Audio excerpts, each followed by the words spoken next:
టమాటా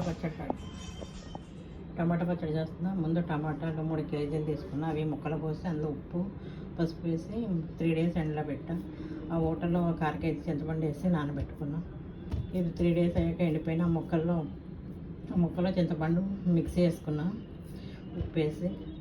దీంట్లో సరిపడా కారం, 3 స్పూన్లు ఆవు పొడి, 3 స్పూన్లు మెంతిపొడి, 3 స్పూన్లు జీలకర్ర పొడి వేసి, కొంచెం ఇంగు వేసి, ఉప్పు అన్నీ వేసి బాగా కలుపుకున్నాం. ఇది నిల్వ ఉంటుంది 1 ఇయర్. ఎప్పుడంటే అప్పుడు తీసుకుని కొంచెం తాలింపు వేసుకోవచ్చు. అప్పుడు టమాటా పచ్చడి రెడీ అవుతుంది. పోపులో పోపు గింజలు అన్నీ వేసుకుని కొంచెం ఇంగు వేసి తాలింపు వేసుకోవాలి. అప్పుడు టమాటా పచ్చడి రెడీ అవుతుంది.